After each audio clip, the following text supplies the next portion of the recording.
रमज़ान शरीफ़ जो भलारो महीनो शुरू थींदे ई सॼे मुल्क वांगुरु ठुल मटियारी लखी गुलाम शाह ऐं टंडो बागो में भी महांगाई चोट चढ़ी वई आहे।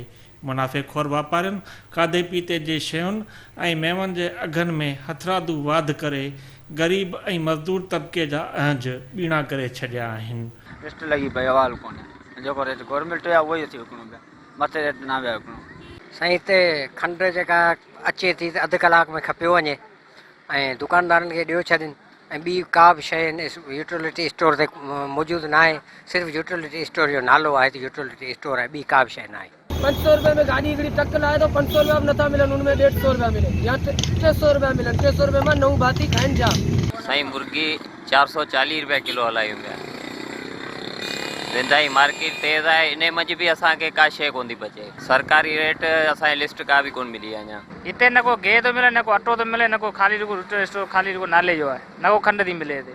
असीं हिते डेली ईंदा आहियूं पर का शइ कोन थी मिले। न अटो मिले, न खंड मिले, न गिह मिले। बाक़ी जेके वॾा माण्हू आहिनि वॾनि माण्हुनि जा माण्हू अचनि था उहे कार्टून खणनि तॾहिं मिलनि था, कटरा हिकिड़े जे जाइ 4 खण मिलनि था।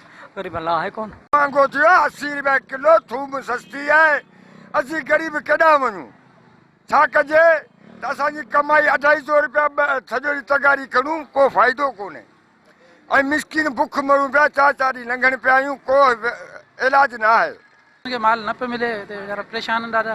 लाइन में बिठा आहियूं सवेरे खां वठी मनपसंद माण्हुनि खे सामान ॾियनि था। महंगाई अधी सां ॿाहिरि आहे न, जे चारां न चढ़े थी उन चाहे ते हर चाहे ते रुपयो चाढ़ी छॾी। असीं छा वठंदासीं, छा ख़रीदारी कंदासीं, असांखे इहो ॿुधाए। 200 रुपया कमायूं, उन 200 रुपये में 110 रुपया 80 रुपया किलो अटो लॻो पिया, 110 रुपया किलो खंड लॻी पई आहे ऐं हेॾा जेके असीं बटाटा था वठूं 160 रुपया किलो लॻी पई आहे। गरीब माण्हू हिते परेशान आहिनि। फ्रूट ते महांगाई करे छॾी आहे। 100 रुपया किलो खंड, 100 रुपया किलो अटो। चाचे चयो त 70-80 रुपया आहे, ऐं वठां पियो 100 रुपया किलो अटो आहे, 250 रुपया किलो आहे ऑयल। यूटिलिटी त कुझु नथो मिले। न खंड आहे न अटो आहे। जॾहिं ग़रीब माण्हू तमामु बहिरान में आहे, गवर्नमेंट जॾहिं फैसिलिटी करे बि ॾिने पोइ बि हिननि जी मन मस्ती आहे। असांजी परज़ोर अपील आहे त जीअं इहे शयूं अरेंजमेंट करे ॾिनियूं वञनि त जीअं ग़रीब माण्हू पंहिंजे हिन जंजाल खां बची सघनि। मथे रिपोर्टूं ॾींदा त असां हीअं कमु कयो, हीअं कयो, आवाम खे थोरो रिलीफ ग़रीबनि खे ॾिनोसीं। आहे कुझु बि कोन हुते, रुगो ठलो जाइ सी लाइट टेबल हणी शामियानो हणी छॾियो अथनि। तमामु घणी वाध कई वई आहे। हर शइ जेको आहे ग़रीब जे त तमामु मथां ई थी चुकी आहे। ग़रीब दाल बसर जे लाइ परेशान आहे। गुज़ारो करणु मुश्किल थी वियो आहे ऐं गवर्नमेंट खे घुरिजे त उन खिलाफ़ तवजो ॾे ऐं शयूं सस्तियूं कराए जीअं माण्हू पंहिंजो गुज़ारो सफ़र करे। हिते त पाए भरी पिया मुर्गी ॾिसो जेका 400 रुपया 460 रुपया किलो बि मिले। डिप्टी कमिश्नर, असिस्टेंट कमिश्नर ऐं ॿिया जेके आला अमलदार आहिनि सिर्फ़ु फोटो सेक्शन करा हला था वञनि। ग़रीब माण्हू का शइ वठणु हुनखे असां अहिड़े खां ॿाहिरि आहे ऐं को बि हुन ते ध्यानु तवजो न आहे। बराए महिरबानी हुन ते कुझु कंट्रोल कयो वञे। काॾे 120 रुपया खंड, 280 रुपया गिहु, किथे महांग बि ॾिया था, किथे मिसकिन माण्हू किथे पूरा ई कयूं। 200-300 रुपया गिहु थी वियो आहे। अटो थी वियो अथई ॼाणे 80 रुपये किलो अटो थी वियो आहे। हे तव्हां छा था कयो बाक़ी हिन महिल ते हुकूमत करे थी।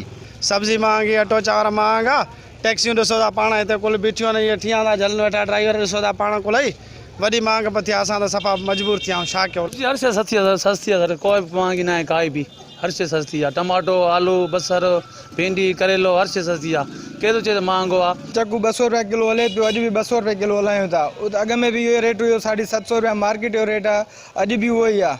अञा 50-100 मथे थो थिए, घटि नथो थिए मार्केट। महांगाई ते ज़ाब्तो आणण लाइ ज़िले इंतज़ामिया, प्राइस कंट्रोल कमेटी ऐं मार्केट कमेटी समेत कंहिं बि इदारे तहरुक नाहे वरितो, जंहिं करे वापारी ऐं मुनाफ़े खोर ग़रीब अवाम खे ॿिन्ही हथनि सां फुरे रहिया आहिनि।